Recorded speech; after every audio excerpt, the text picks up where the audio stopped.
dans le précieux nom de notre Seigneur Jésus-Christ. Et je vous dis bonne semaine sainte. Ce soir, nous allons comprendre, toujours dans notre cheminement, nous allons comprendre ce que c'est que la foi en action, puisque nous parlons depuis un mois déjà de la foi en action et surtout de l'élément du miracle. Nous allons voir et contempler la gloire de Dieu qui se manifeste quand l'homme a confiance, quand l'homme espère en lui. C'est l'histoire d'un peuple, le peuple saint, le peuple qui a été mis à part pour le Seigneur. C'est une histoire dramatique et nous allons voir au chapitre 13 du livre de Nombre et aussi Josué, le livre de Josué au chapitre 2, nous allons voir deux attitudes.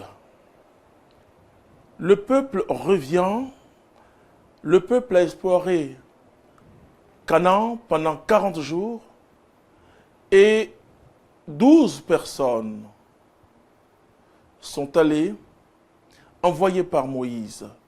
Et vous allez voir un peu le résultat. Je vais vous lire. Au bout de 40 jours, ils revinrent de cette reconnaissance du pays. Ils allaient trouver Moïse, Aaron et toute la communauté d'Israël dans le désert de Paran, à Kadès.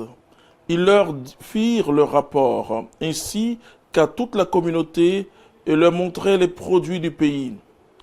Ils leur firent ce récit. Nous sommes allés dans le pays où tu nous as envoyés. En vérité, il ruisselle le lait et le miel. Et le peuple a commencé à crier, Moïse, nous étions bien en Égypte, tu veux nous tuer. Vous comprenez que ce jour-là fut peut-être, dans l'histoire d'Israël, le jour le plus triste. Le peuple qui était sorti du désert devait entrer simplement en quelques mois dans la terre promise. Alors Dieu va se mettre en colère. Dieu va dire au peuple, ok, puisque vous dites, nous allons mourir, nous et nos enfants, cette génération n'entrera pas dans le pays que je promis à mes prophètes, le pays que je promis à Jacob, le pays que je promis à Joseph, à Israël. Alors, c'est vos enfants qui vont entrer. Puisque vous avez exploré le pays pendant 40 jours, chaque jour sera égal à une année. Vous comprenez pourquoi le peuple d'Israël a fait 40 ans dans le désert. Ce n'était pas le plan de Dieu. Mais ils ont eu peur.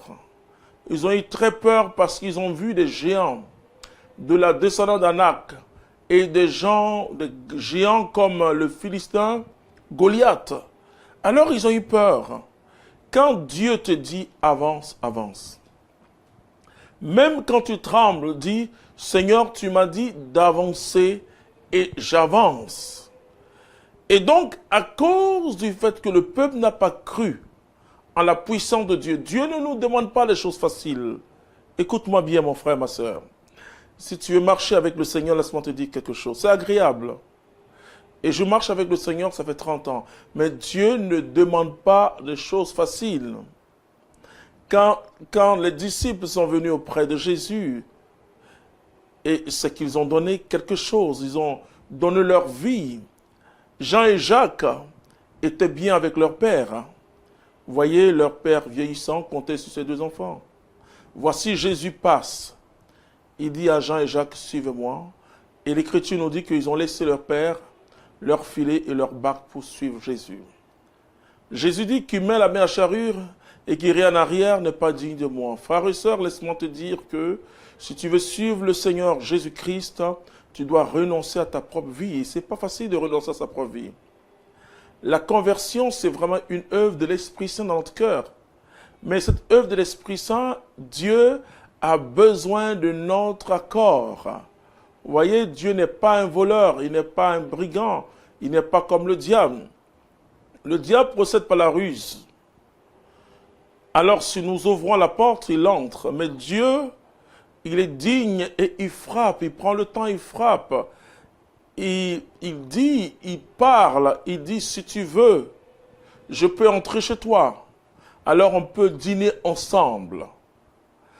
Les choses de Dieu ne sont pas aussi simples qu'on le pense. Mais il faut simplement avoir la foi.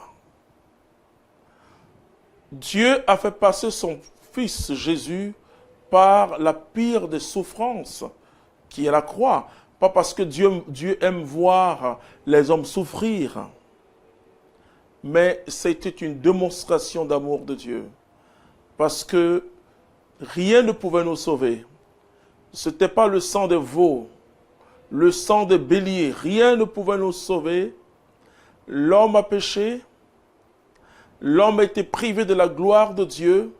Il fallait l'abaissement de Dieu, l'amour de Dieu suprême. Jésus a pris ta place, il a pris ma place. C'est jamais facile, mais la grâce vient à notre secours. C'est la grâce de Dieu qui nous aide à avancer. Alors Israël, parce qu'il n'a pas cru à l'intervention de Dieu, va marcher dans le désert pendant 40 ans. C'est difficile. Je dis souvent aux chrétiens que Dieu est plus pressé que nous. Alors dis à ton voisin, si tu as un voisin à côté de toi, dis-lui que Dieu est plus pressé que toi. Mais marchons dans la foi. Et beaucoup de gens disent, quand ils vont dans les séances occultes ou chez les féticheurs, les marabouts et autres, ils disent non, avec Dieu c'est lent. Je dis, Dieu est plus rapide qu'une éclair. Il agit rapidement. Et Dieu, il n'est pas régi par le temps ni l'espace. Dieu est éternellement. Il dit à Moïse, je suis celui qui suis. C'est-à-dire, je suis l'Éternel, celui qui vit éternellement. Mais le peuple a douté. Il suffisait seulement de se rappeler qu'il y avait la mer Rouge, il y avait l'obstacle. Entre la mer Rouge, qu'est-ce qui est plus difficile? Traverser la mer Rouge ou affronter des ennemis, des géants? La mer Rouge, c'était un obstacle naturel et aussi brutal, puisque si le peuple essayait sans Dieu, c'était la noyade. Mais Dieu est intervenu. Alors, souviens-toi chaque jour, quand tu traverses une difficulté, laisse-moi te dire, qu'est-ce que le démon va te dire? Il va te dire, mais Dieu n'a pas fait ça pour toi. Depuis que tu pries, il a fait quoi pour toi? Mais souviens-toi de ce que Dieu a fait pour toi. Même si tu crois que ce qu'il a fait pour toi est tout petit, mais souviens-toi qu'un jour, tu as crié vers ton Dieu et ton Dieu est venu à ton secours. Souviens-toi. Malheureusement, le peuple d'Israël a oublié tout son passé, cette intervention miraculeuse de Dieu. Dieu fait venir Moïse. Moïse défie le Pharaon. Le Pharaon était l'homme le plus puissant de la terre. Mais Moïse a défié le Pharaon. Et quand tu marches avec Dieu, tu peux défier tes pharaons et tes Goliaths. Goliath était le soldat le plus fort. David s'est appuyé sur Dieu et le géant est tombé face contre terre. Donc, parfois, quand on marche avec le Seigneur, il faut peut-être avoir un cahier de mémoire. Souviens-toi, je conseille aux gens que j'accompagne d'avoir un cahier d'alliance. Chaque soir, tu fais un petit bilan avec le Seigneur et tu rends grâce à Dieu. Tu verras que tu as beaucoup plus de choses, tu as beaucoup plus de raisons à dire merci à Dieu que de te plaindre. Et le peuple de Dieu a murmuré dans ce désert. Alors là, tout devenait insupportable. Ils voyaient Moïse comme un intrus, quelqu'un qui est venu dans leur famille, quelqu'un qui est venu dans leur peuple, les libérer. Et pour eux, mais pourquoi Moïse a fait cela? Et parfois, ils ont dit à Moïse, nous étions bien un pharaon, mais ils ont oublié toute la souffrance. Vous voyez, quand on traverse des difficultés, malheureusement, on oublie tout. On oublie qu'un jour, c'était en pleurs que Dieu est venu nous sauver. C'était en pleurs que quelqu'un a prêché l'évangile. Nous avons accueilli, nous avons senti cette paix. Mais garde cette paix dans ton cœur. Garde cette paix dans ton cœur. Donc, le peuple d'Israël avait totalement oublié.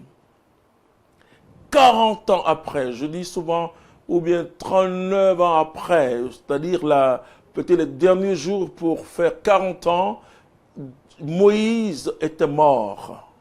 Josué est venu et Josué a envoyé aussi, lui aussi, des espions pour aller voir Canaan, pour aller à Jéricho, qui était la porte d'entrée sur ce territoire puissant de Dieu. Mais Jéricho, c'était une véritable forteresse. Mais vous allez voir ce qu'ils vont dire cette fois-ci. Je prends dans Josué chapitre 2, au verset 22. Ils partirent et allèrent vers la montagne. Ils y restèrent 3 jours, jusqu'à ce que furent rentrés ceux qui les poursuivaient. Ceux-ci avaient battu tout le chemin sans les trouver. Alors les 2 hommes redescendirent de la montagne, traversèrent et se rendirent auprès de Josué, fils de Nun, à qui ils racontèrent tout ce qui leur était arrivé. Ils dirent à Josué, Yahvé a livré tout ce pays entre nos mains, et déjà tous les habitants sont pris de panique devant nous. Parole du Seigneur notre Dieu. Qu'est-ce que j'appelle souvent l'élément du miracle? C'est cette déclaration prophétique. Ils n'ont pas dit Yahvé va nous livrer ce peuple. Il dit Yahvé l'a déjà fait. Vous voyez Jésus devant la tombe de Lazare. Lazare était dans le tombeau. Jésus dit ôtez la pierre. Et les hommes disent ils sont 2 gens parce que 4 jours dans cette chaleur d'Israël, dans cette chaleur de Béthanie, Jésus dit ôtez la pierre. Et Jésus lève les yeux vers Dieu. Vous comprenez que quand une situation te dépasse, lève les yeux vers Dieu. Tu ne peux pas comprendre. Tu ne peux pas comprendre tout seul. Tu as besoin du secours du Seigneur. La Bible dit, attends dans le silence le secours du Seigneur. David dit, le secours me viendra de Dieu. Dieu vient à mon aide à chaque fois que nous célébrons l'office du matin. Donc, Dieu vient à mon aide. Le fils de Vêpres, Dieu vient à mon aide. Seigneur vient à notre secours. Tout simplement parce que le soir arrive et dans la tradition monastique, la nuit, on dit le Sauveur peut venir à tout moment nous prendre. Et c'est pourquoi les complices, ce sont des sommes de supplication.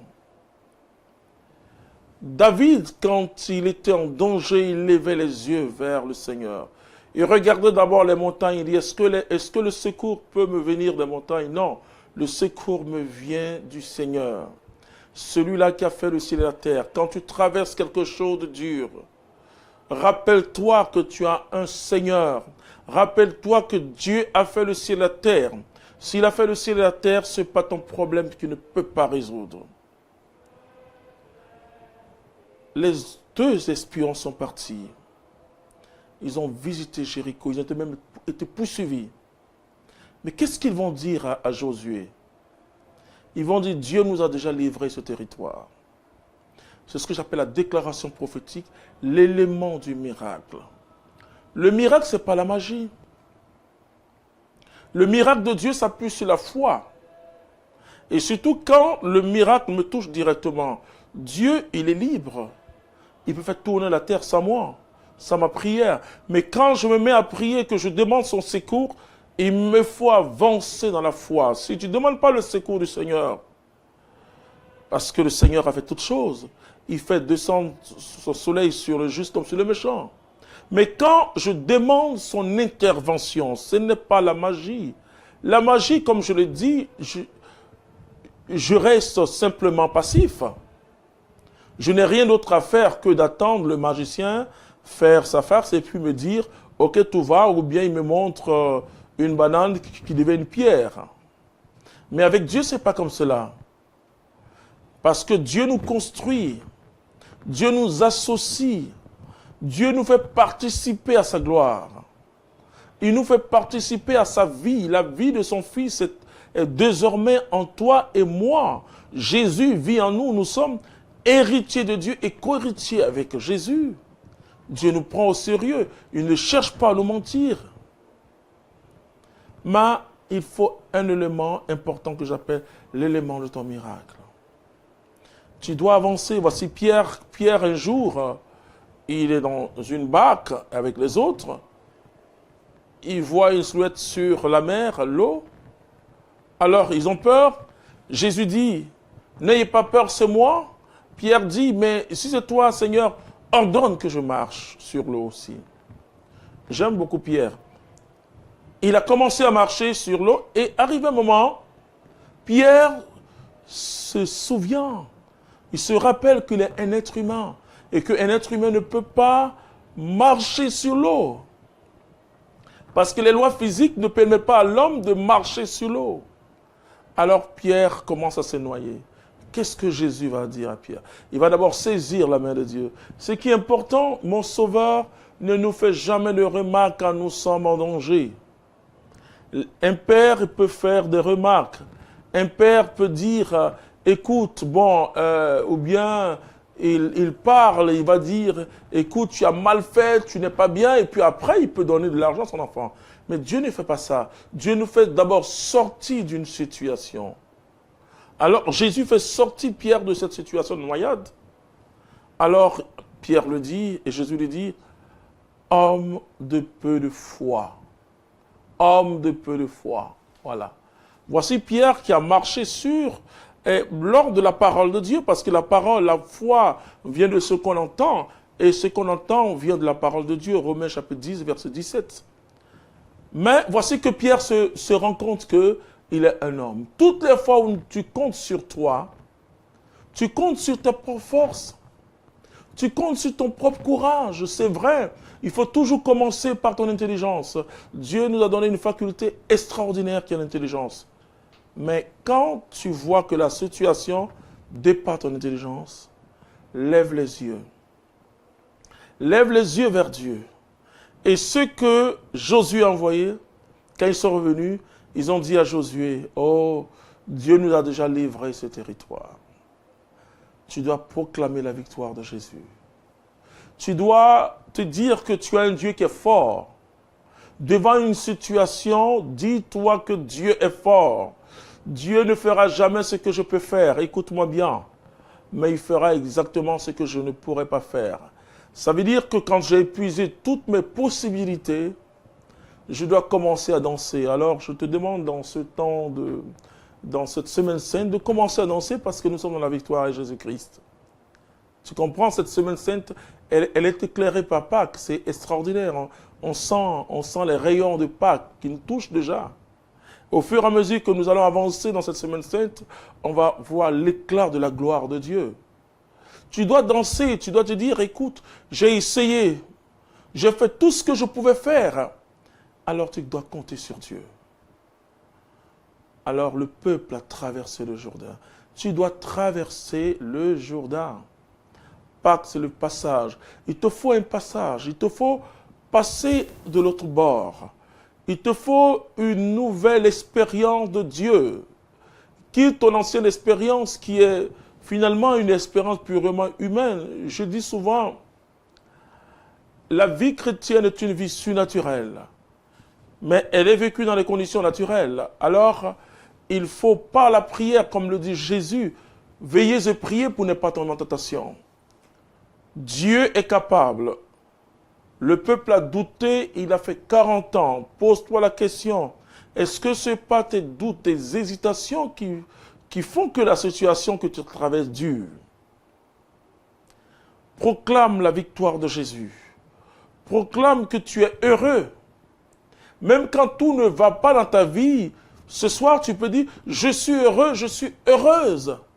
Pourquoi? Parce que nous avons un sauveur. C'est fini. Nous avons déjà la victoire. Rien ne peut nous arracher de l'amour de Dieu. Non pas la faim, la famine, tout ce que nous pouvons, la mort, les anges, les puissances, rien ne peut nous arracher.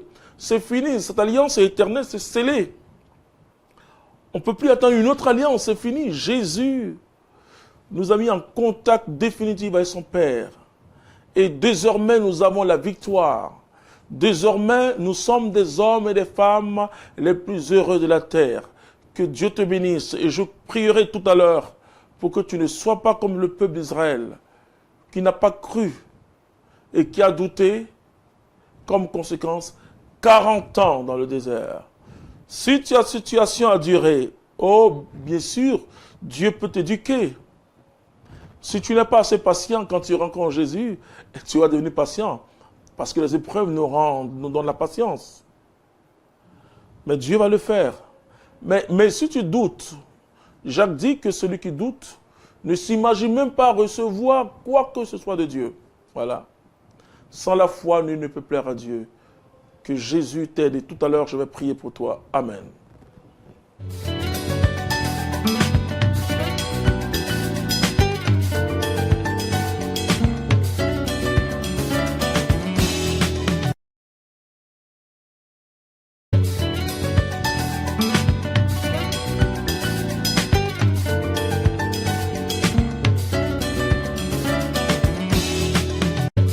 La communauté catholique Mère du Divin Amour organise le séminaire des vainqueurs deuxième édition dénommée David contre Goliath à l'hôtel Belle-Côte. Les samedis 21 et dimanche 22 avril 2018 de 8h à 18h. Thème: David frappa et le chien tomba face contre terre. Prédicateur: frère Jean-Emmanuel Clément Akobé. Inscription: maison mère de la communauté. Contact: 22 49 08 97 41 02 99. Viens t'armer de la force du Seigneur et vaincre le Goliath de ta vie. La communauté catholique Mère du Divin Amour organise le séminaire des vainqueurs deuxième édition dénommée David contre Goliath à l'hôtel Belle-Côte. Les samedis 21 et dimanche 22 avril 2018 de 8h à 18h. Thème: David frappa et le chien tomba face contre terre. Prédicateur: frère Jean-Emmanuel Clément Akobé. Inscription: maison mère de la communauté. Contact: 22 49 08 97 41 02 99. Viens t'armer de la force du Seigneur et vaincre le Goliath de ta vie. Pour la nouvelle évangélisation en Côte d'Ivoire, en Afrique et dans le monde, la communauté catholique Mère Divin Amour a mis sur pied un instrument formidable, extrêmement formidable, qu'on appelle Divin Amour TV. Et c'est cette télévision que j'aime, cette télévision que vous aimez, cette télévision que nous aimons. Et pour participer à cette œuvre, moi j'ai souscrit pour 2000 francs. J'espère, je souhaite, et par la grâce de Dieu, que tous ceux qui m'entendent puissent soutenir à la hauteur de 2000 francs par mois pour que Jésus-Christ soit proclamé en Côte d'Ivoire, en Afrique et dans le monde. Que Dieu vous bénisse.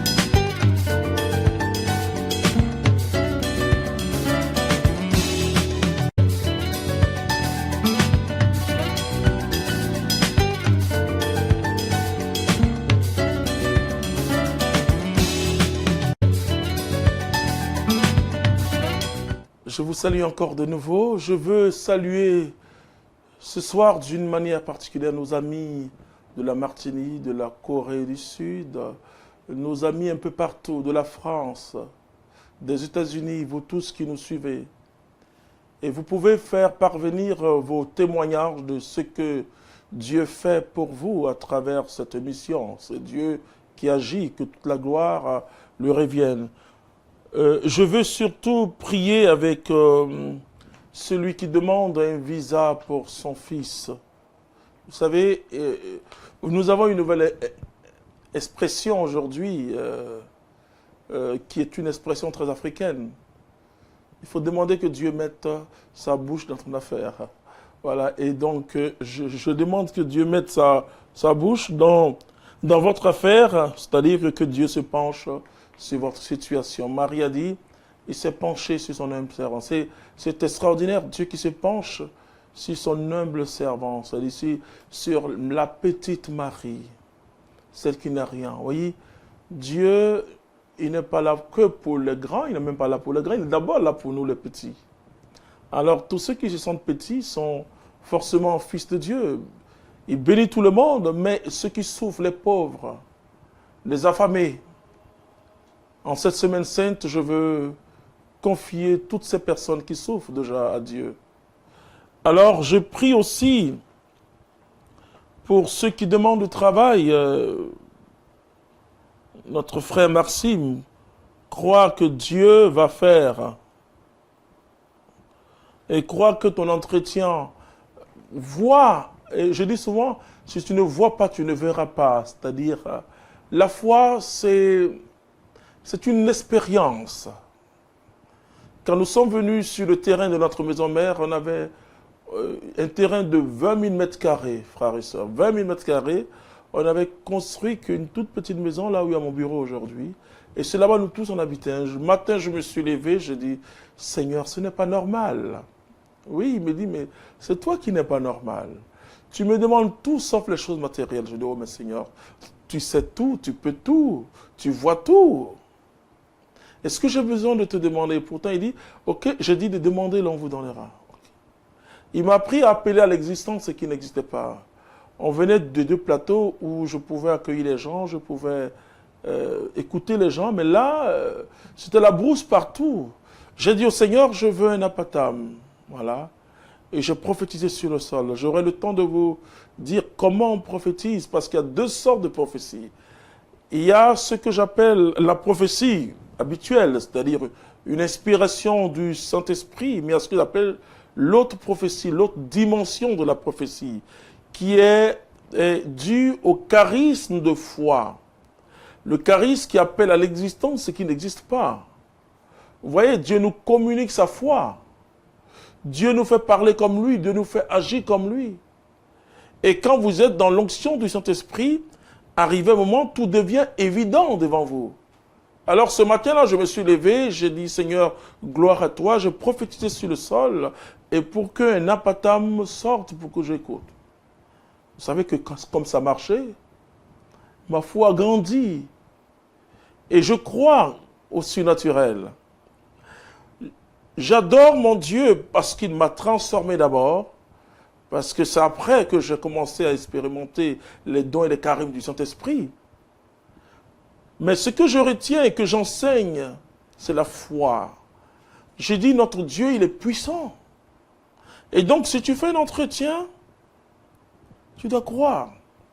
Alors, les gens qui me voyaient, sur ce terrain en train de marcher, en train de faire des pas, en train d'indiquer que ici il aura la chapelle, et ici il aura telle chose, aujourd'hui, ne peuvent que rendre gloire au Seigneur Jésus-Christ pour tout ce qu'il a fait pour sa puissance. Alors il faut croire.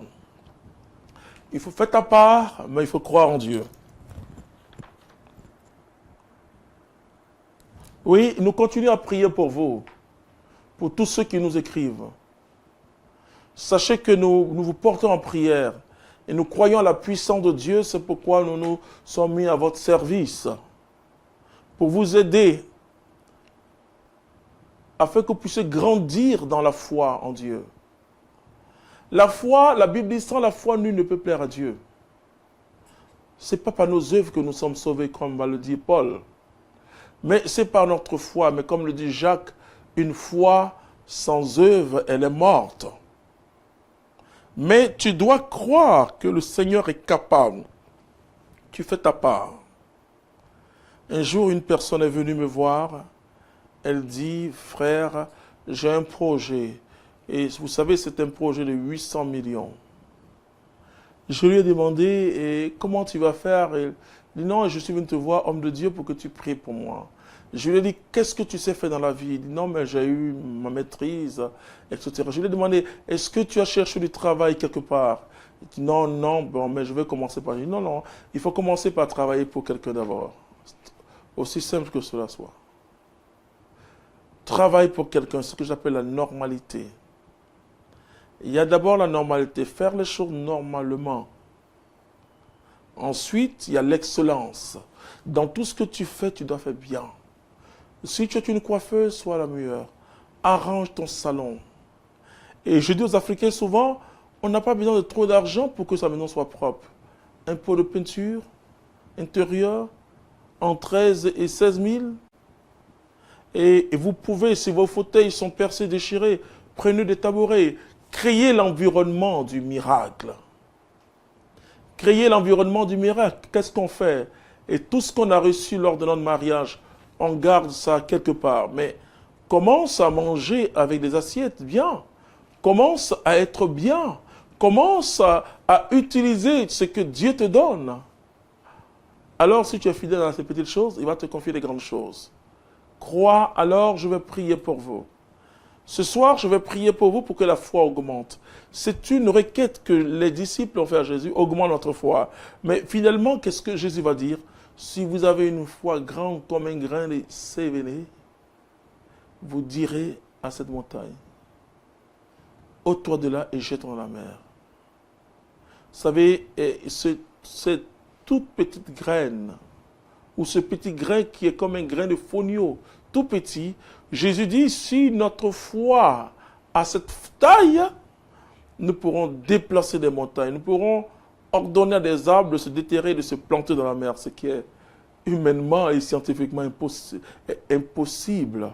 Mais par la foi, tout devient possible. L'ange dit à Marie, car rien n'est impossible à Dieu. Nous avons un Dieu extraordinaire. Je dis aux chrétiens, mais pourquoi tu pries si tu ne crois pas que Dieu peut intervenir? Mais si tu crois que Dieu peut intervenir, mais pourquoi tu es passé par les hommes? Bien sûr, Dieu peut passer par les hommes. Mais tu n'as pas regardé tes oncles, tes cousins, tous ceux qui... Si Dieu veut faire quelque chose, il mettra cela sur le cœur de quelqu'un. Ça, il faut le saisir. Saisis cette vérité. Alors, je vais prier pour toi. Tu vas mettre simplement ta main sur ton cœur. Je vais demander à Dieu de fortifier finalement ta foi parce que je ne pense pas que notre foi soit aussi petite comme un grain de sénévé. Non, je ne pense pas. Et qu'est-ce que Jésus voulait dire? Que si vous avez la foi, voilà, qu'elle soit petite ou pas, elle est capable de produire des miracles. Si vous avez la foi, mon frère, toi qui me suis, oh, la foi, c'est d'abord croire que Jésus-Christ est Dieu. Voilà, c'est important. C'est-à-dire confesser Jésus-Christ venu dans la chair. Et Paul dit, si tu confesses de ta bouche Jésus-Christ et que tu crois au plus profond de ton cœur que Dieu l'a ressuscité, tu seras sauvé. Donc la foi, alors c'est dans le même texte de Romains qu'il va dire que la foi vient de ce qu'on entend. Et ce qu'on entend vient de la parole de Dieu. J'ose croire que ce que tu entends maintenant est en train de te fortifier à l'intérieur.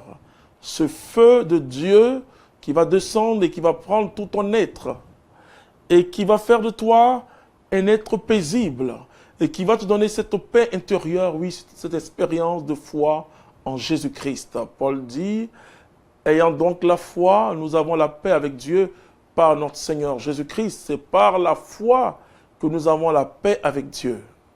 Alors je vais prier pour toi. Notre Père qui est dans les cieux, je veux te dire merci. Les disciples t'ont demandé de faire grandir leur foi.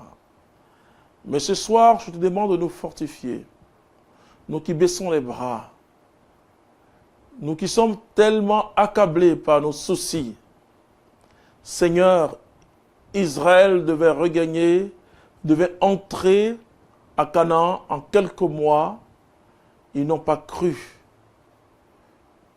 Et finalement, c'est après 40 ans. Seigneur, tous ceux qui nous regardent et qui nous écoutent, abrège le désert.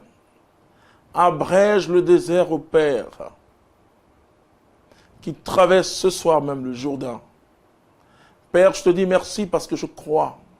Je crois en ta puissance. Tu es le Dieu grand. Tu es le Dieu fort éternellement. Amen.